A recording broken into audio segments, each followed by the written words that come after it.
Hello again. I hope you can all hear me, especially online. So we've got a very interesting session.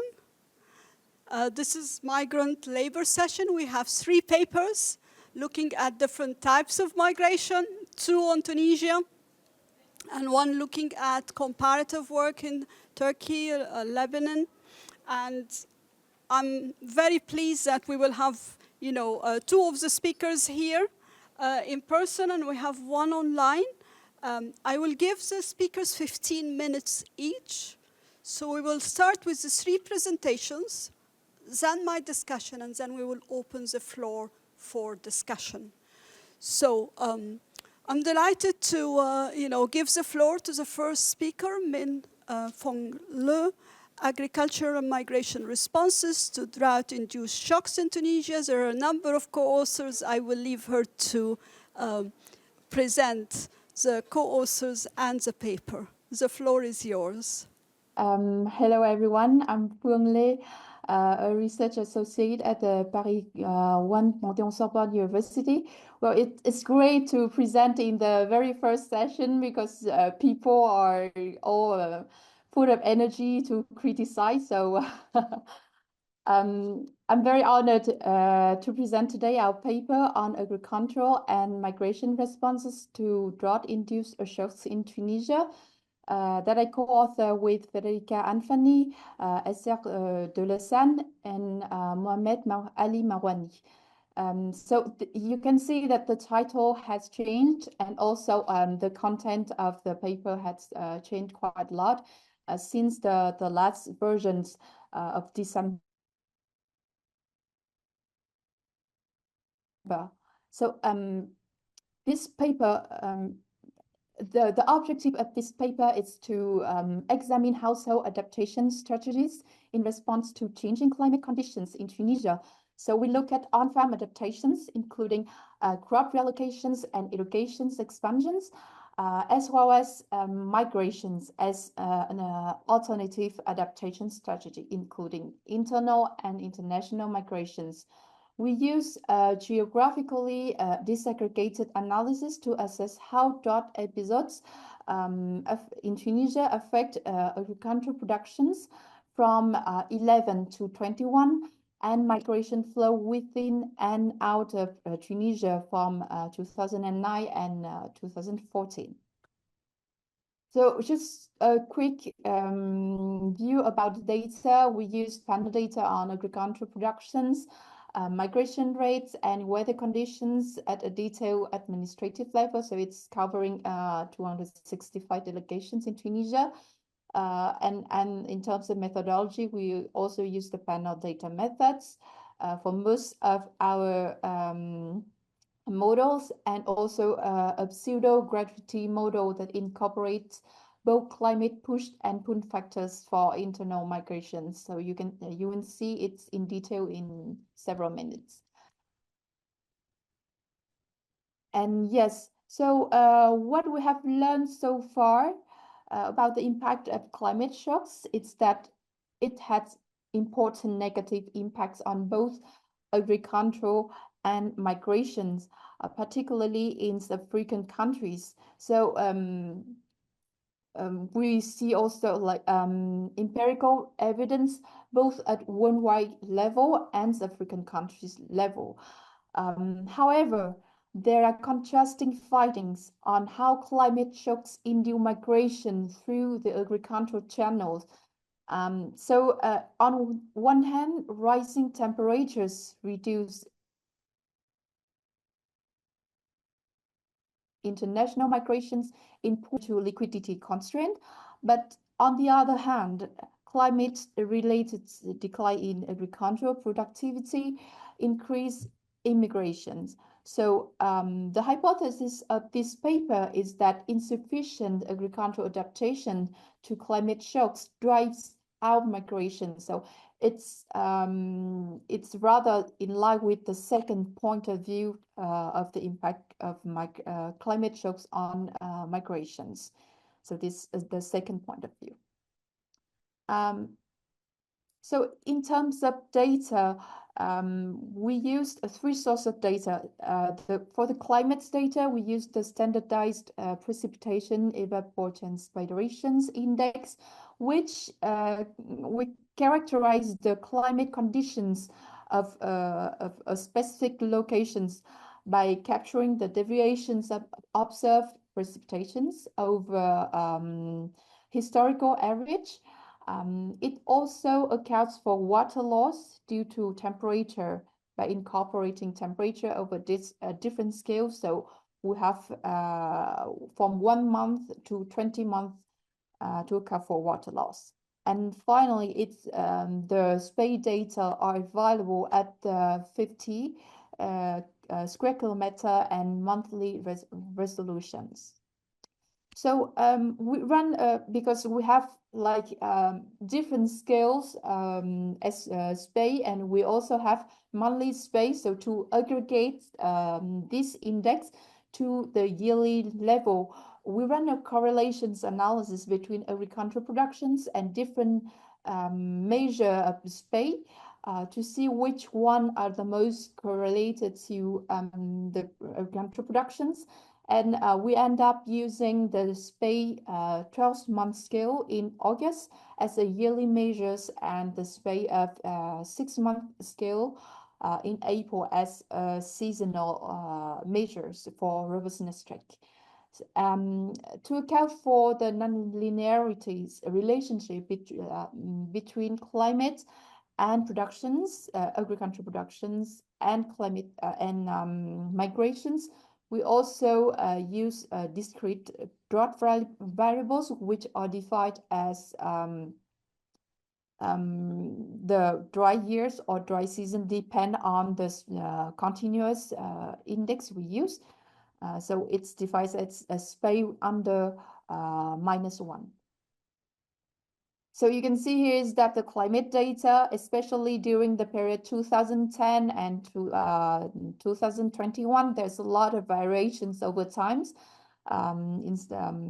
Over times using the SPAY 12, and like more than half of the time, so we have here it's the -1 SPAY, and we see that like half of the times it's dry conditions over the period 2010 to 2021.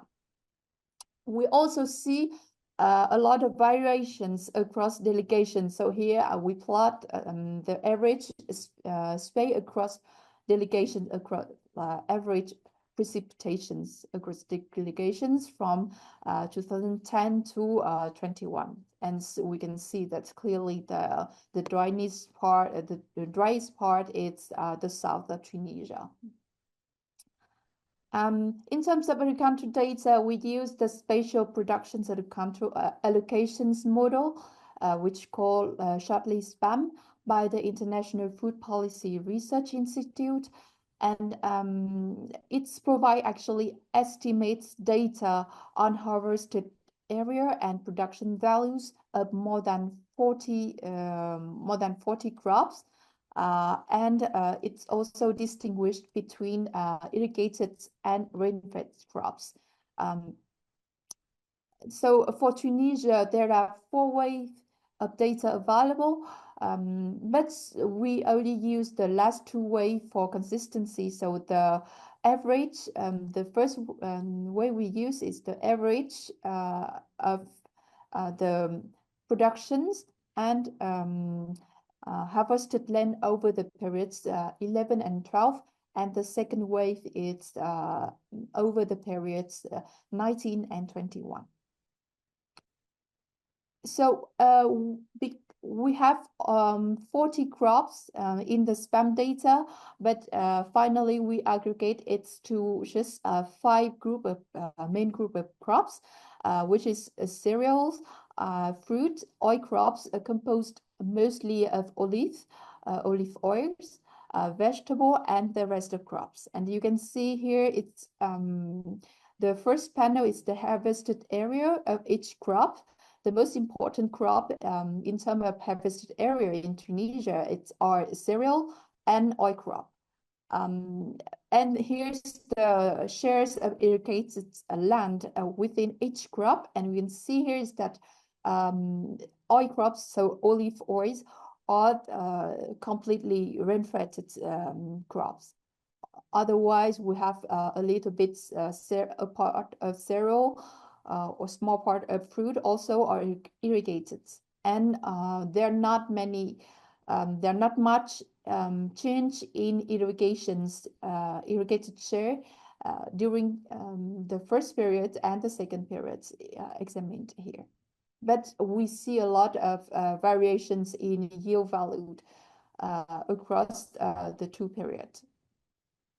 And finally, the migration data, we used the 2014 Tunisian population census, which is, so the most important question we used to measure internal migration is to use the question about where, so basically it asks where you have been 5 years ago in the surveys. So also it provides the previous delegations and year of migrations. So it's allow us to construct bilateral flow rates for 264 delegations over the periods of 2000, over the 6-year periods from 2009 to 2014. So it's in total nearly 70,000 bilateral flows. You have 5 minutes. Oh, okay. So international, okay. I mean, yeah. So for the international migration, we construct outflow rate over the same period also. So in terms of methodologies, I would go fast at this part. For agricultural regress, crop yield or crop shares on a climate variable, controlling for time trend and location time environment, unobserved factors. And for internal migrations, we model the migration rates as a function of climate conditions at origins and arrival delegations. We also interact the climate conditions with rural areas for control for time trends and flow years fixed effect. And for international migrations, we regress the migration rates on climate conditions just at the origins of delegations. Okay. So in terms of results, here's the agricultural adaptations. We see that like almost all of crops, fruit, vegetable, the rest crop and cereal are quite sensitive to the precipitations, of course, and also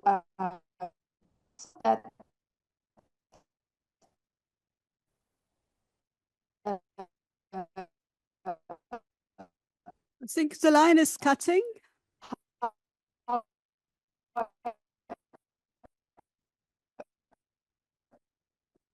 Sorry, we can't hear you. Now,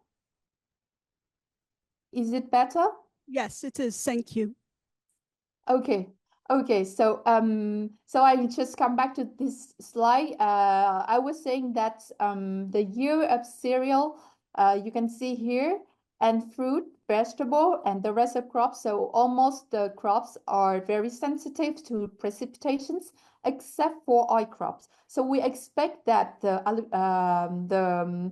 crop reallocations will move towards olive oil when it's drier conditions. So we can see here in the second table is that we see that it's exactly what we predicted.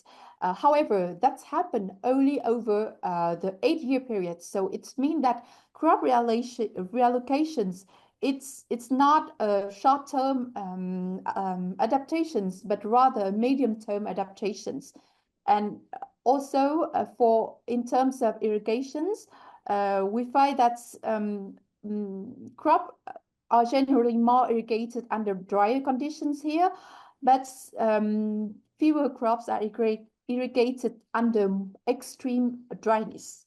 So we see that there are limitations in terms of on-farm adaptations. So migrations, as a result, it's an important alternative to the response to droughts. So here are our main results. So here we can see that's the effects of the precipitations on migration flows. You see that's lower precipitations induce more aggregations here. And we can, the pull effects in rural areas, we also see the pull effects are in rural areas here. Like better weather conditions in this area attract more migrations here. So as we hypothesize that insufficient recounter adaptations to climate shocks drive out migration. So here we rather focus on the rural areas and agricultural. So dividing migration flows by rural to rural and rural to urban flows, we find significant negative impact of precipitations on migration. So more rain we observe, less migrations in general from rural area. Similarly, we divide migrations flow by agricultural dependence at the household level. So here are the migrants from the non-agricultural household, and here's are the migrant from agricultural household. And we find that the effect are slightly higher the effect of weather are slightly higher for members of agricultural household here, both pull effect and push effect. However, yeah. 2 minutes, please. Yes, I'll finish soon. So, however, we do not find any significant difference between delegations with different agricultural shares and irrigated shares. And okay, so I will pass this heterogeneity analysis on internal migrations and go straight to the international migrations part. Oh, sorry. Oh, yes, here it is. So here we look at the effect of rainfall on international migration by destinations. And we can see that's here, there is some, at the total, when we aggregate all destination country, we see that's less rainfall will induce more migrations.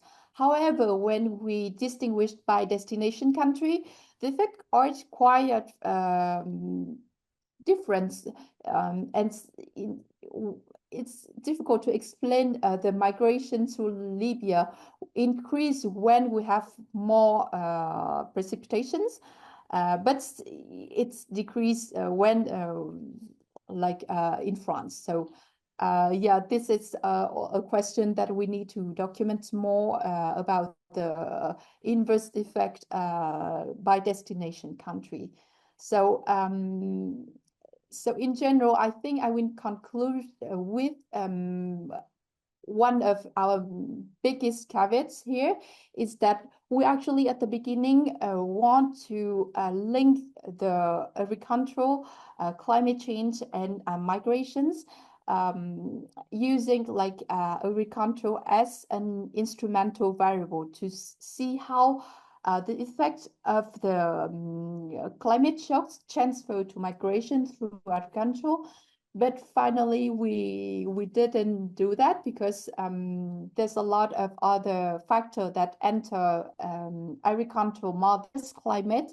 So yeah, we're still looking for a way to link these three factors within a model, and we are happy to hear if the audience have any comments about this this problem. So thank you very much. Thank you very much. Thank you very much for your presentation. We're going to move to the second presentation.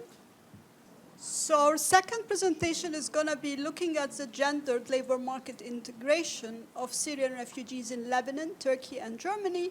And Maye Ehab will be presenting. The floor is yours, Maye. Thank you. Thank you very much. So hello from my side. Today I'm going to present a paper that I write with my co-authors, Lidwina, Gundacker, and Stefanie, Heyne. This paper is about the...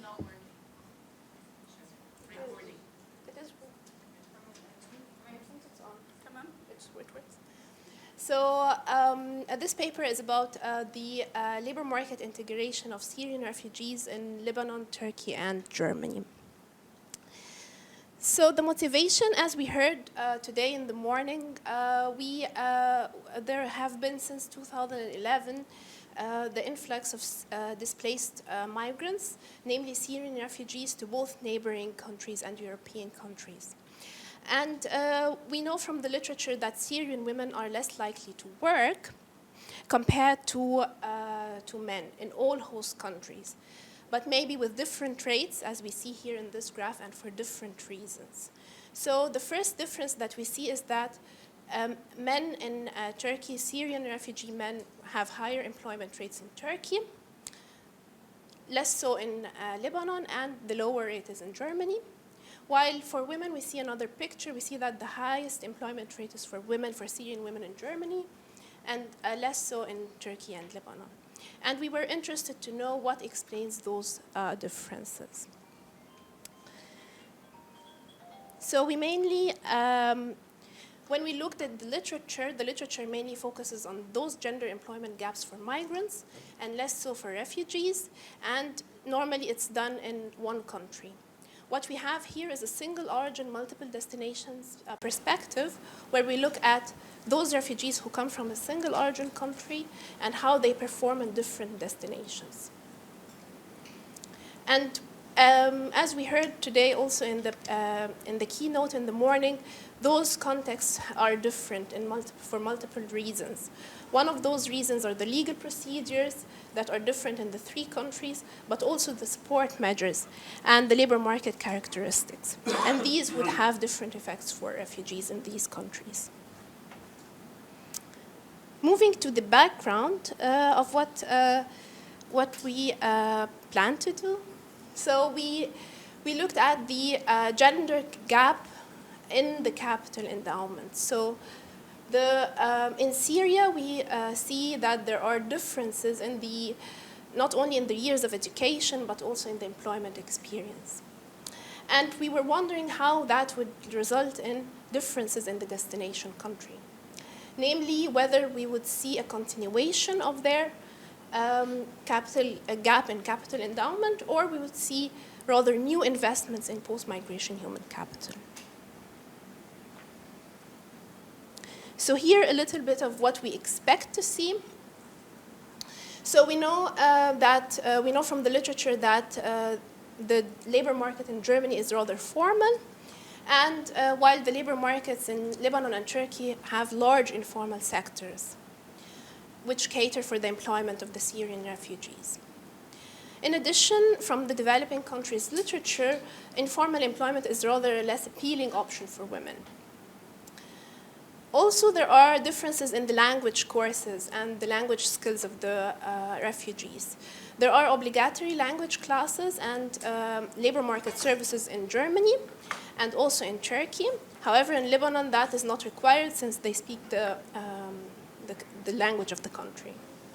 So the majority of women also, those differences in the language classes and acquiring the skills of the language skills of the destination country would differ by gender, because we expect, or we know from the literature, that women arrive more with partner and kids, and small kids, and that might have a delaying or prohibiting participation in those language courses.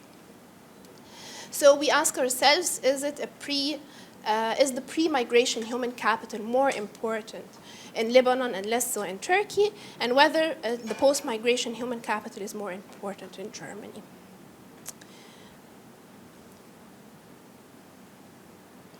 Here are some background characteristics of the natives working on, of the natives' situation in those countries.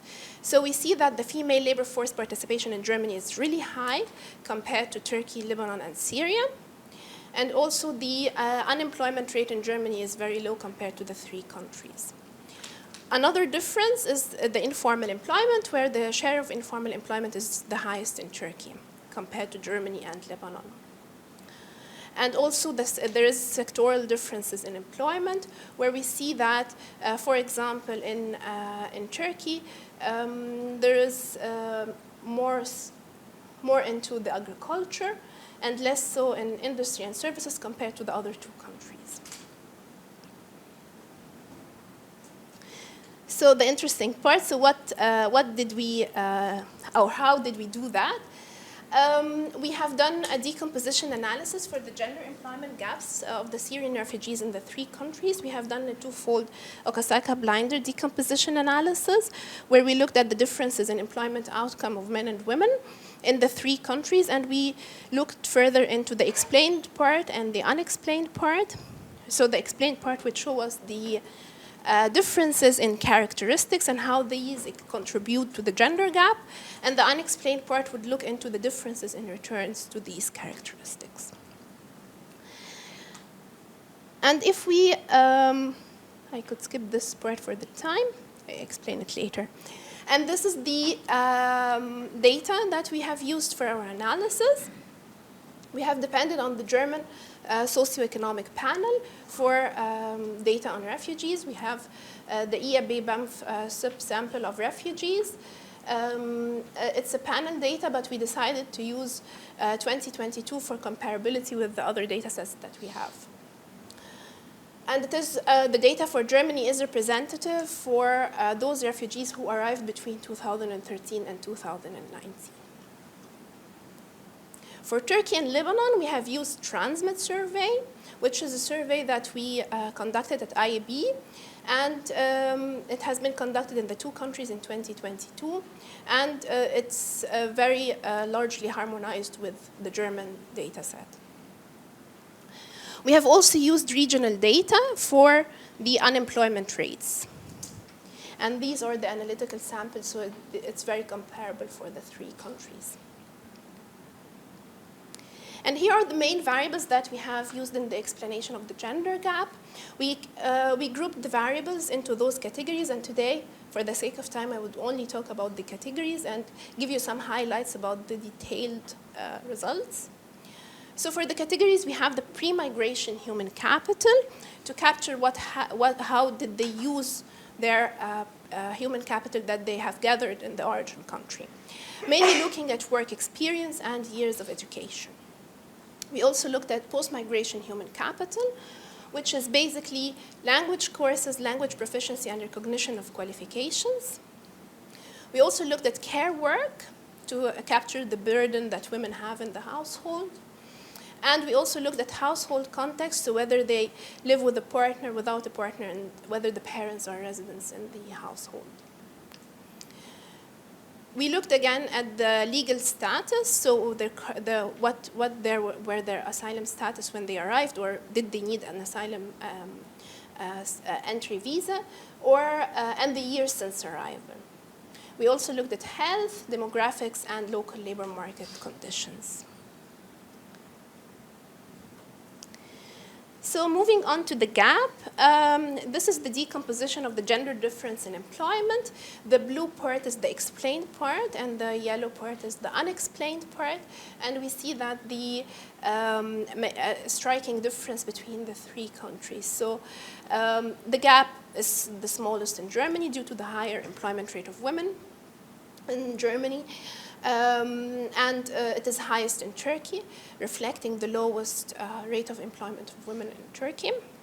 And we also see that the unexplained part is really huge in Turkey, which shows that there are differences due to returns, differences in returns to characteristics, maybe some unobservables that we didn't capture, and it could also be due to discrimination.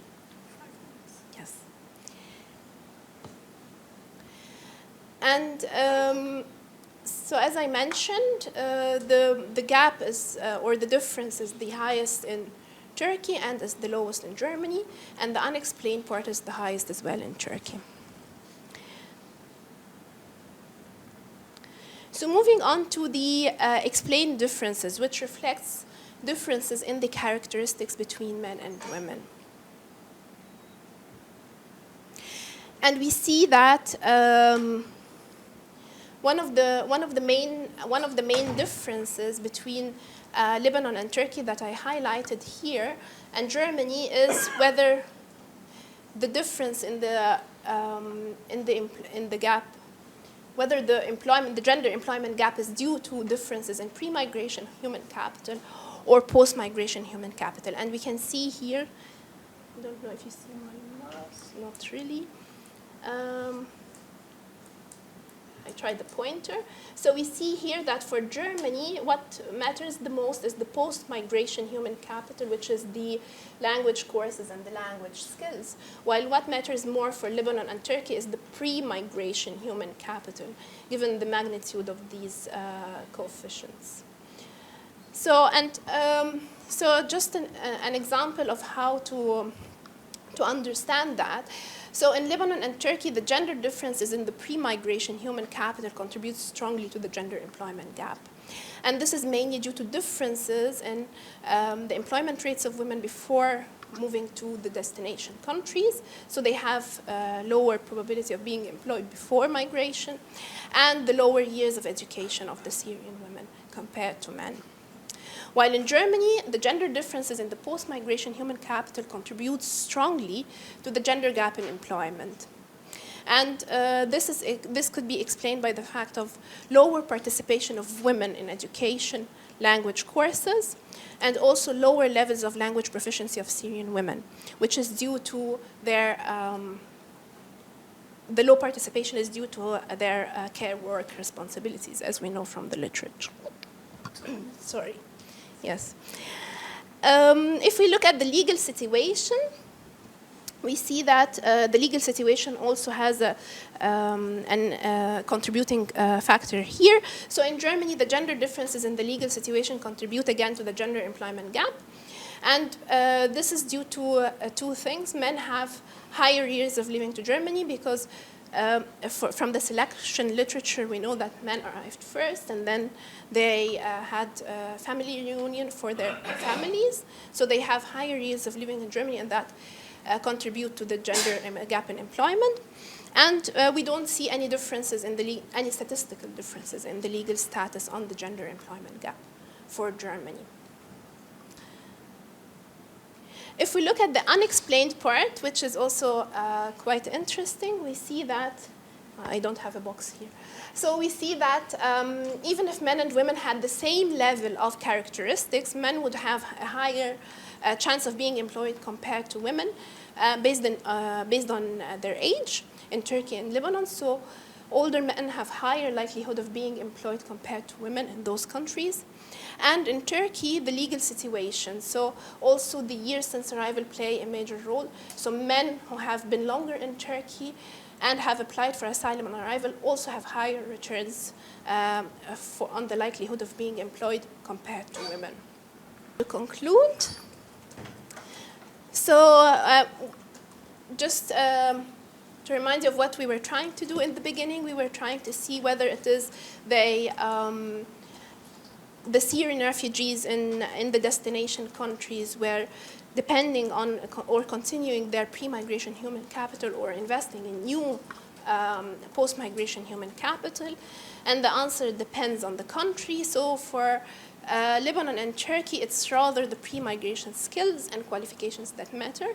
So in this case, it is a continuation of what they had before leaving Syria.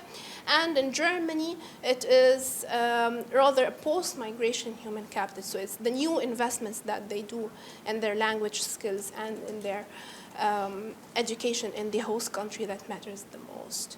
And we also saw that care work and household context affects the labor market situation of women, given their lowering their chances of participating in these courses and in learning the language of the destination country. I stop here and I look forward to your comments and suggestions. Thank you very much, Maye. Thank you. So we'll move to our third paper, and we're moving back to Tunisia. So the next paper is on migrants from Sub-Saharan Africa in Tunisia. a storm in a teacup, and we will have 15 minutes presentation.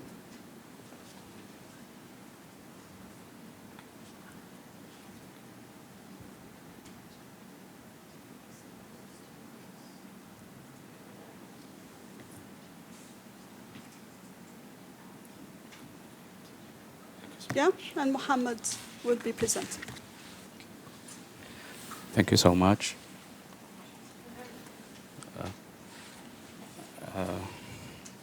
Good afternoon, everyone. So my name is Mohamed Amara, ERF Research Fellow and Professor at the University of Tunis. And I try to present today a paper titled Migrant from Sub-Saharan Africa and Tunisia, a Storm in Teacup.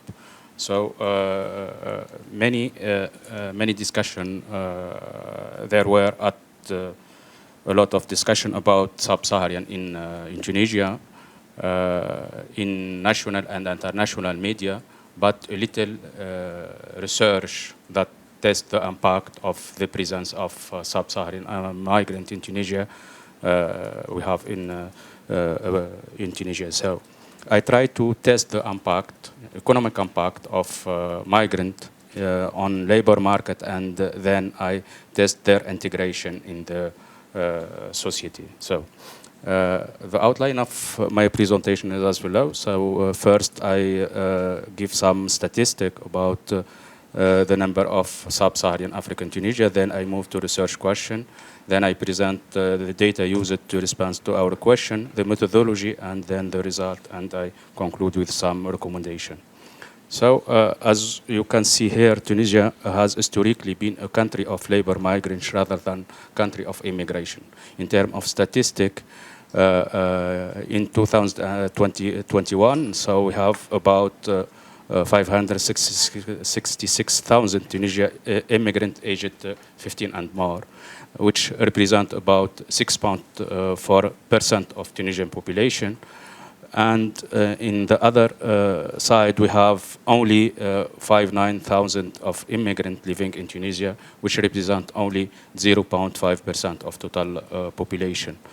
But the configuration has changed since 2011, and we have the number of immigrants in Tunisia has increased, and more specifically, the number of Sub-Saharan African Tunisia has tripled since 2014. So not only the number of Sub-Saharan African Tunisia has changed, but the structure of migration in Tunisia. We have more young people and more single people that arrive in Tunisia. And the concentration of the Sub-Saharan migrant, before they concentrated more in the capital, and then they also concentrated in the middle, more specifically in Sfax, the second cities in Tunisia. So the question here is, what is the impact of the arrival of Sub-Saharan immigrant in Tunisia on terms of the labor market, more specifically on unemployment rate, on labor participation, and which sector more specifically are affected by their arrival in Tunisia? And then we can test if those migrants are more integrated in terms of economic and social and psychological dimension in Tunisia. So to respond to this question, we combine three main sources of data. So the first source of data, we use the two census data, 2004 and 2014. The aim here is to identify the localization of migrant, Sub-Saharan migrant at the delegation level. And the second source of data, we use labor force survey before two dates, 2011 and 2014. And why here we choose the two dates, 2011 and 2014? 2011 is the Tunisian Revolution. So we try to test the impact after 2011. And the second date that we choose here, 2014, because Tunisia makes some process after 2014 to facilitate the visa process for many countries, sub-Saharan country, to come to Tunisia. And the third source of data that we use here is the Tunisian Household International Migration Survey, conducted by the ENS. And this data, we use this data to, this data presents some more information about the integration of migrants in Tunisia, more specifically in the 3 dimensions that I defined before. In terms of identification strategy and methodology, so we use here as outcome variable employment, unemployment, wage, and labor market participation. And I try to define 2 groups. We select only delegation at the coastal area, delegation that represent the same rate of employment, the same rate of unemployment, to make two groups, to construct our treatment and control groups.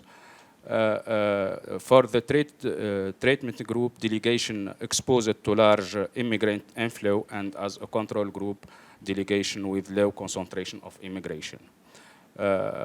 And for we use specifically, we try to estimate or we try to use difference methodology to calculate the impact of the presence of sub-Saharan immigrant on labor market outcome variable.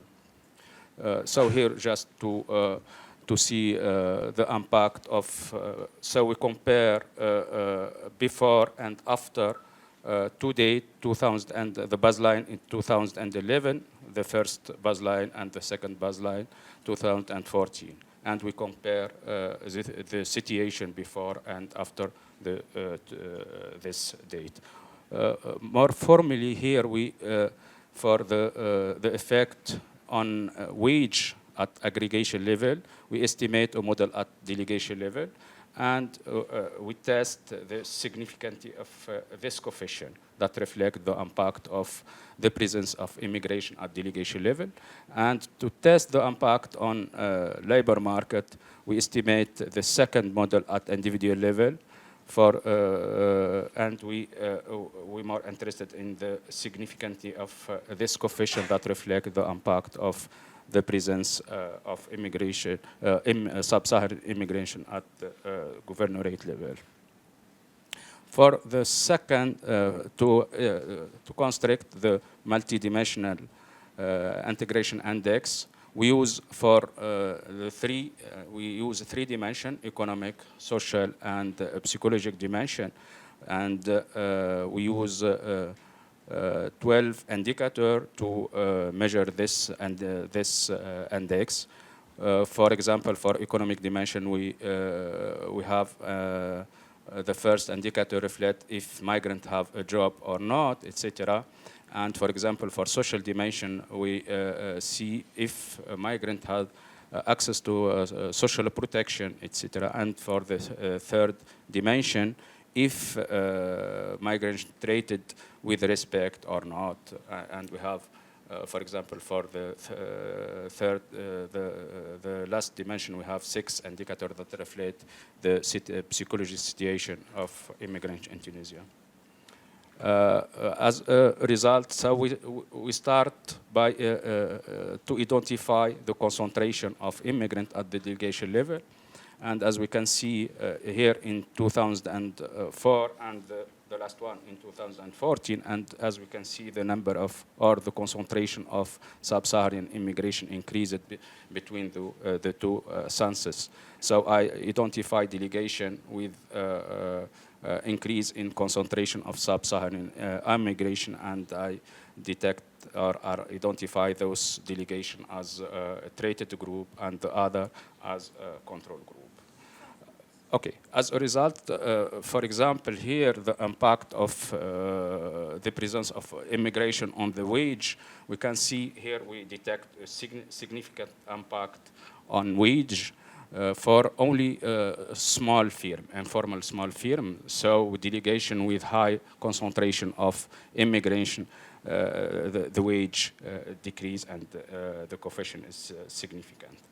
At the individual level, as we can see here, the impact of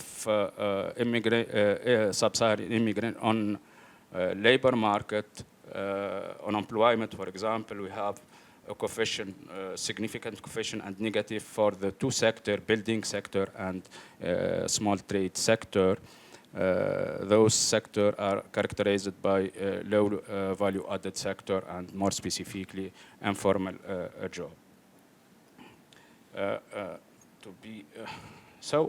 For the second part, for the multi-dimension coefficient, here some statistic, and we can see that, for example, we have only 10% of sub-Saharan African that have access to healthcare, and we have 50%. One migrant, about two migrant. We have 50% of sub-Saharan migrant declare that have discrimination based on color. And quickly here the result of this index, and we can see, as we can see, the sub-Saharan migrants are less integrated compared to other group in the three-dimension and multi-dimensional integration. And we test over the different cutoff, and for all cutoff, as we can see, sub-Saharan immigration are less integrated compared to other groups. As here, as a conclusion, so we have a negative impact on wage at the aggregate level, more specifically for informal, small informal firm. At the individual level, we have a significant impact specifically for building sector. And here we try to test the impact as dependent variable here, the multi-dimensional index. And as we can see here, for example, male are more integrated than female, and the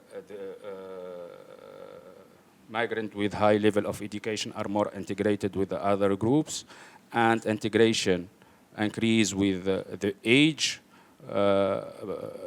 and no difference between the marital status, etc. And I try to conclude. So, in terms of integration, we have, as we can see here, sub-Saharan immigrants are the less integrated compared to other group. And I stop here. Thank you very much. Okay, so thank you very much. Thank you for the invitation to discuss those three papers, which I really enjoyed reading. And I have found that basically those three papers have got potential and value added to the literature. I think some of the papers are still, at an early stage, but I think it's always good to present earlier on and get some comments and feedback. So let me start. I think the order I have here is slightly different, so I will start in the same order the presentations took place. So first, looking at the paper on agriculture and migration responses in Tunisia.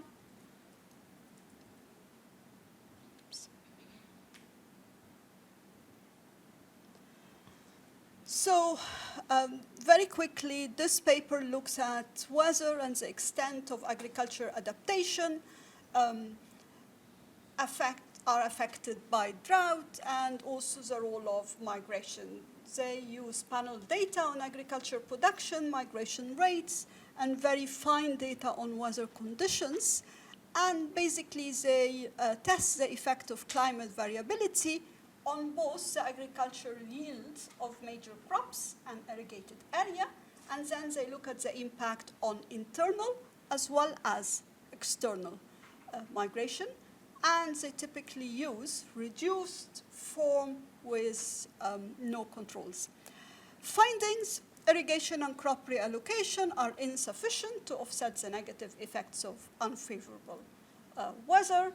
And basically, they find evidence that drought significantly increase out migration, especially here we're talking about internal. migration, and then they found some evidence of climate-induced international migration towards France.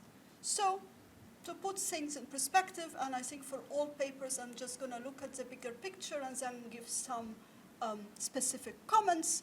The main issue regarding the impact of climate on migration is a very big topic. It's topical, and unfortunately, the literature is very mixed. So just it happens that I looked at the case of Tunisia, Morocco, and Algeria. A few months ago, I was trying to look at evidence, whether it's well documented or not, of any sort of positive or negative or no direction whatsoever, and the evidence actually is very scarce, I have to say. So the literature for other countries is mixed.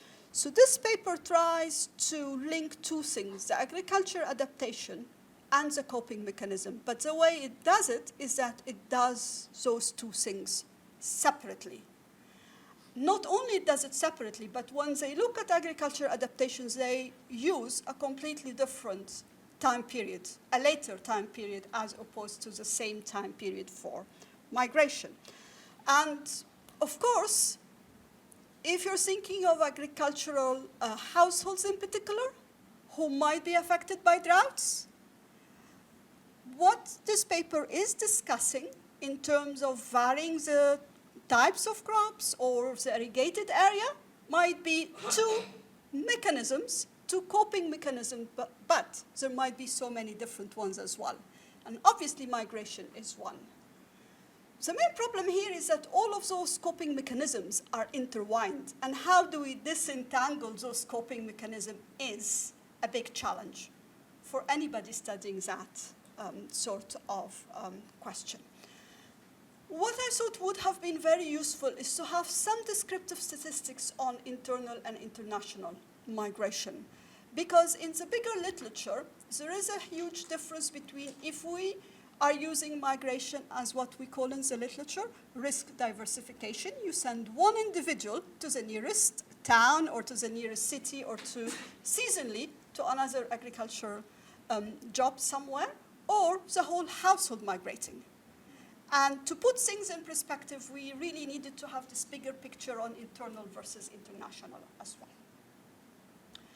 One other thing which I found, in contradiction to the literature, even, the literature on Tunisia, Morocco, and Algeria, is that credit constraints really matter when it comes to migration. So typically, you don't find the poorest of the poor migrating internationally. There is evidence that actually, people in the middle sort of the income distribution tend to migrate internationally. So this is something which probably is worthwhile exploring further. So some very specific issues and questions I had. So in this literature, which I just happen to know about because I have a PhD student who's working on very similar topics using, looking at Tanzania actually. The one in the literature, what you expect to see is you want to have a lagged effect. So if you have a drought, today, migration is not going to happen today because people need to prepare themselves and then move.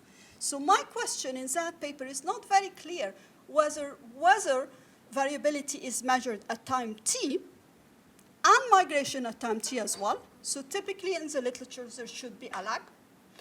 The effects on international migration are really strange because the effects on international migration are basically saying that there is an effect for France, as expected, but opposite effect is found for Libya, which is not explained. I think the authors are aware of it, but also there is no effect on Italy. And the main issue I have is how is international migration measured? So it is measured based on the census, asking households about individuals who were part of that household, who have moved during the last 5 years. But how do they calculate population? Because basically what we see in the paper are shares rather than actual flows. So it might be worthwhile actually looking at trying to move this black thing, but it's okay. Trying to look at flows and numbers, not only at shares. One other important aspect which changes the results completely is if the paper controls or should be controlling for origin and time effects as well. So there are a number of robustness which I suggest to be done for this paper, which has great potential. So moving on to the second paper, and the paper was trying to understand the gender employment gap in 3 different countries, Lebanon, Turkey, and Germany, and they used different survey data from the 3 different countries. They use the OECA blinder decomposition, examine and focus on pre-migration factors and post-migration conditions, basically find gender gap is smaller in Germany compared to Lebanon and Turkey. And they also find that in Germany, post-migration human capital matters more than in the case of Lebanon and Turkey, where pre-migration factors matter more. So this is a very interesting paper. But, of course, one main concern here, and I always have this doubt when you are comparing apples to oranges to pears, is that you are comparing 3 different contexts, 3 different countries with very different sort of situation. But, so the paper does control for the observable characteristics, in particular for education. So one of the striking things which I was surprised to find, that Syrian women in Germany, 77% of them were employed in Syria before migration compared to 32 among men. So this was a striking sort of figure I found in the, maybe it was a typo, but it just seems strange. But the main issue here, so you are controlling for observable characteristics, but you do not control for the most important thing, which is, non-observable characteristics. So there is a very well-known paper which actually look at Syrian refugees who go, and their destinations. And there is a very clear selection in terms of men educated tend to go to Europe, while women and uneducated tend to stay around in the region, especially Jordan, Lebanon, and then, Turkey get a mixed between the 2 types of destinations. But I want to raise a bigger question, which is, what is a good reference group here? Should we compare Syrian men to Syrian women? Or should we compare Syrian women to native women? And maybe, what the comparison here is the right one, but if there are certain, for example, discrimination or certain provisions, let's say, for women in general, so this will also affect Syrian women. More specific comments. The problem with the OECA blinder decomposition, the controls really play a very important role. So what you put in is going to affect the results. So if you have Lebanon where language doesn't matter, while in other countries you've got, language which really matters, this is obviously will make a difference. But I was very worried about the results on Germany because language acquisition and integration is endogenous. Women decide, even if it is compulsory. Not all women actually will participate. So you already have a selection here, and you have an indigeneity. So I'm not quite sure to what extent one should say, oh, Syrian women in Germany have better integration because of the post-human capital.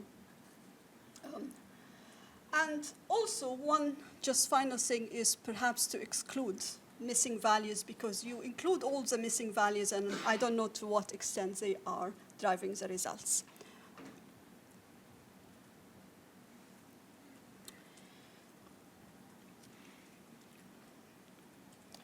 So moving to the third paper, and this paper is looking at the impact of Sub-Saharan African immigrants on the Tunisian labor market and also their integration. They use data from different sources, and they conduct a sort of a difference in difference research design, find a negative significant immediate impact of Sub-Saharan immigrants on earnings especially in micro firms and in retail, food sectors, and then they also find a significant impact on other sort of sectors like construction. So I think the big question I have was, why focus on Sub-Saharan Africa? I'm immigrants, and of course I know why. However, the problem is, as you have shown in the paper, there are so many different types of immigrants. And what really struck me is that North African are basically having more significant impact than Sub-Saharan Africa, but you decide to ignore them. So I think it's important to think about how do you disentangle the different types or the different immigrants. And I'm not quite sure that in the paper I really understood how you did it.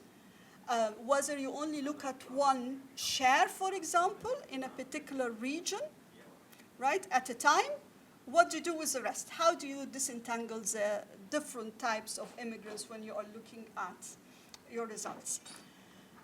The other big issue is that you're using data from different sources at different points in time. At one point, I got so confused, and I read the paper several times, I couldn't really understand whether you're looking at, you know, the impact in 2011 or 2014, and, you know, how are you bringing in, especially, right, ENPE and the census. So for me, this was a little bit confusing, as well as a difference in difference, I have to say. So I wasn't quite sure whether your outcome was looking at natives only or everybody. So the description wasn't clear. And one very important aspect here which complicates things is that Sub-Saharan migrants in particular are transit. And it would have been actually, when you're doing your integration analysis, to look at those who are planning to stay and those who are planning to move, whether there is a different pattern in terms of integrating. But there is a very big issue here because unlike, for example, the case of Jordan, where Syrians tend to be in the northern sort of region close to the border, we know that Sub-Saharan immigrants tend to go to places where they are likely planning to live.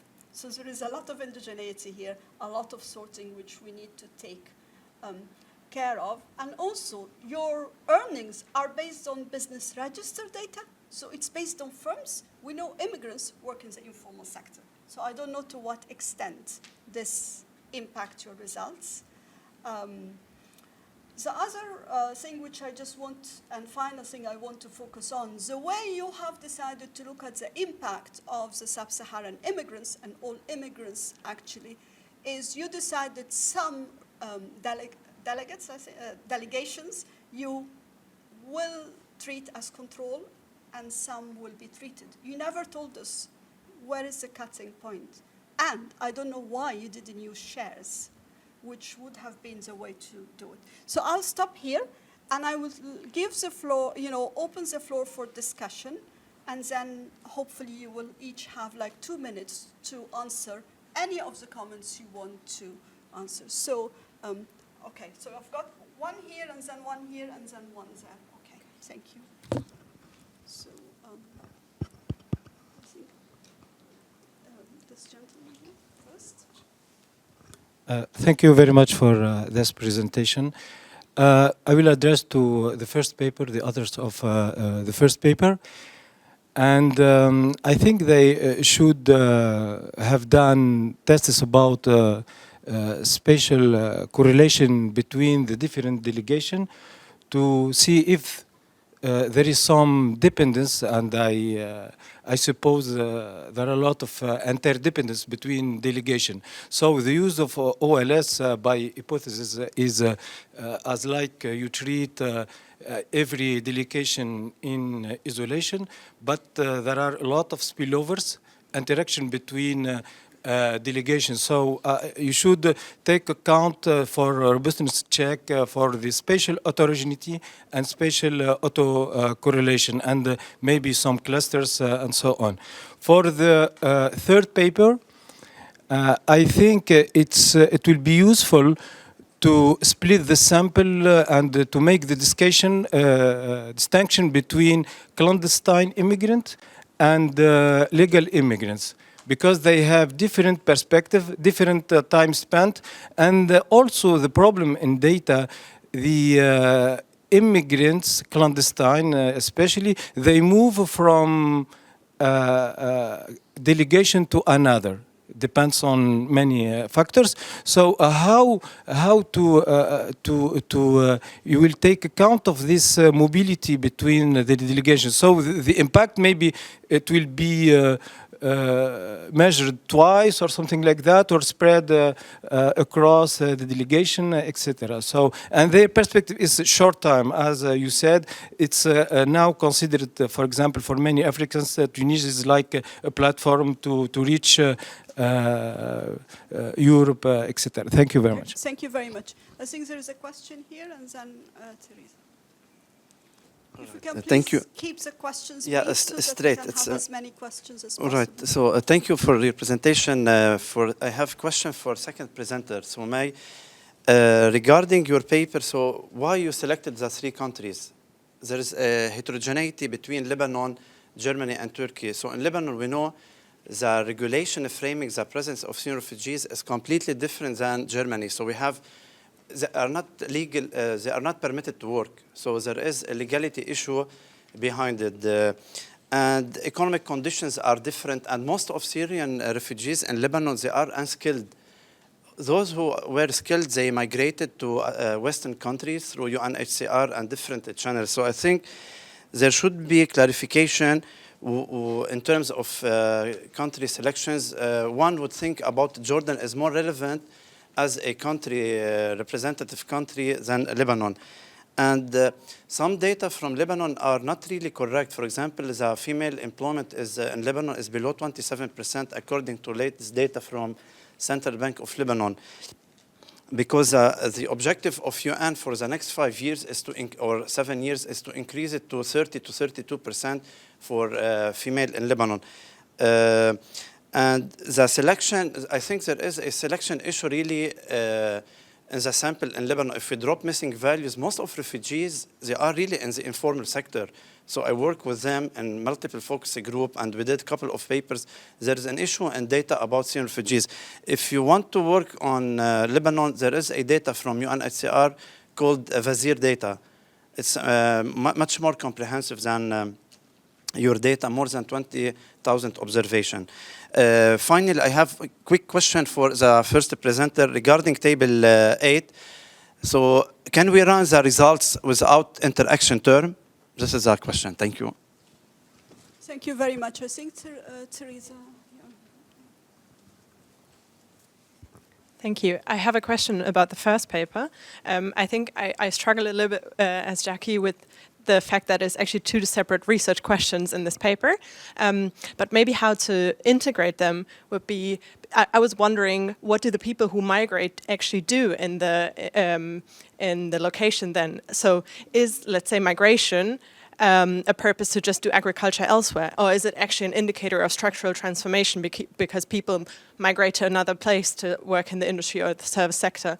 So I think not only do they migrate, yes or no, but what do they do in the host location, let's say, would be really interesting. And then also connect back to, okay, first, what happens to agricultural activity once the drought happens? And then if people move out, does it just mean they take agricultural activity elsewhere, or they actually move to a different sector? Thank you. Thank you. Any other questions from the floor? Okay, Just suggestion for the first paper and the second one. Just a minute. Yeah. I think my voice is so loud. Yeah. Because of Yeah. For the first paper, actually, I did a quite similar paper with my Professor Farzanagan a few years ago for Iran, the impact of drought on migration. So one of the major comments that we received was we need to look at, not only look at the out migration, we need to look at net migration. So you need to out migration minus incoming migration and use the net migration as a variable. Regarding the second paper, I have a suggestion. I recently completed one thesis with my student about the refugees in Australia and asylum seekers. Language was an important variable for finding the job, but not all skills. We found that the speaking ability is much more important than other language skills. So if it's possible in your research, you may consider that as well. Thank you. Any other questions? Rania? And then Insan. Thank you. Just quick question to the third one. I just, as Jacqueline mentioned, it was not really very clear how you merged together the three data, particularly the labor force survey data. Are there panel data? Are you following the same individual across the two time periods? And which data did you use to test the equal trend assumption, since you're using the difference in difference method? Thank you. And then Insan next, please.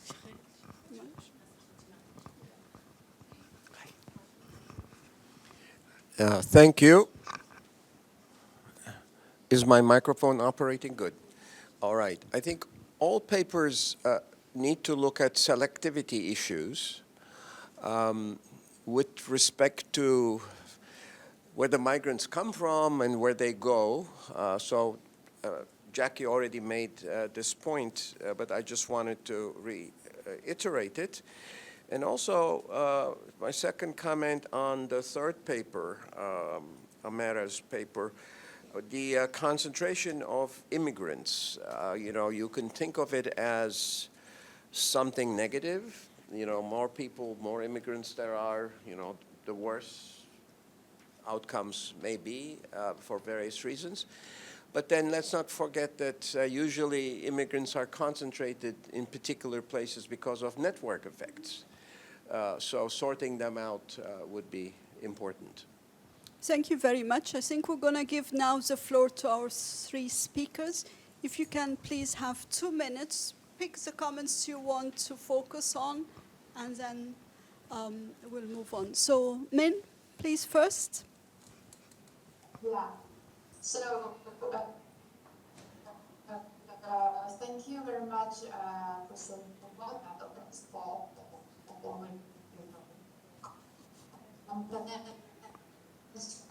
question.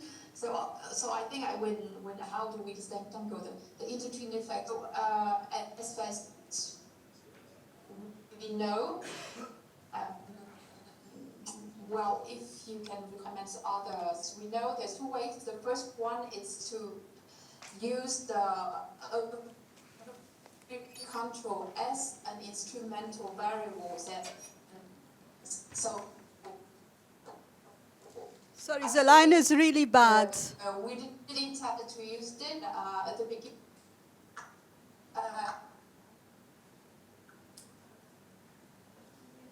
Okay, so do you hear me now? Now, yes, but before it was really cutting, so. Yeah, if you turn your video on, maybe this would help. Yes, I will turn off my video. Okay. So, is it better now? Yes, much better, thank you. Yes. Can you hear me? Yeah, we can. Please go ahead. Okay, so I will answer to the most raised question. It's how do we disentangle intertwined effect of urban control and migrations, 2 kind of adaptations. So one is to use urban control as an instrumental variable. So in a 2-stage model. Do you hear me? Yes, we do. Yeah, okay, thank you. So we intend to do that at the beginning. So we use the vegetation index, NDVI, as an instrumental variable for the impact of climate change. Problem is this method is criticized a lot because it's there's a lot of other impact channel that grow through migration, grow through agricultural migrations, not only climate. So we finally decided not to use this method.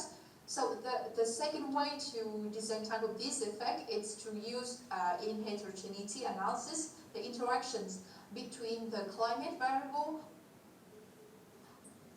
or of the regions. So that's what we did in the paper, and also about the points that an audience raised about person do in the host locations. So we have a bunch of heterogeneity, the status, the tie-up work, even whether the person work on every controls. That's the host locations. So we disentangle we divide the flow of migrations into this group of characteristics, and we do find that in general it's a lot of characteristics that closely related to agricultural household who work in agricultural, individual who work on agricultural, who works on informal, seasonal and temporal jobs, etc. So yeah, so that's my part for Thank you. for the question. Thank you very much. I think we'll move to paper 2, Maye. Thank you very much for your comments and suggestions. I would start with the selection because it came up really often. So we were planning as a next step to do a synthetic samples of refugees who have similar characteristics in the 3 countries, and then do the same exercise for them to see if that makes a difference. And for the language skills, it's already there. So we include language proficiency based on writing, reading, and speaking. We also, for the employment rate in Lebanon, it's a little bit confusing me because we had that from the ILO statistics for the 3 countries. So these are the ILO figures for the 2022, and we wanted to have like similar source for the 4 countries. So I'm wondering, maybe it's depending on the definitions. So maybe it's a different definition than the definition that you cited for the statistics that you had. Regarding the 2 more points that I wanted to talk about, the reference category. The problem is that for Lebanon and Turkey, we have the natives who are in the neighboring regions.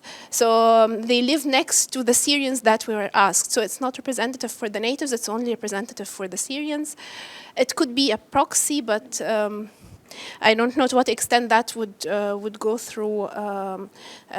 So for Germany, we have natives from the SUP data set, but in Turkey and Lebanon, we only have natives who live next to the Syrians. That's the problem.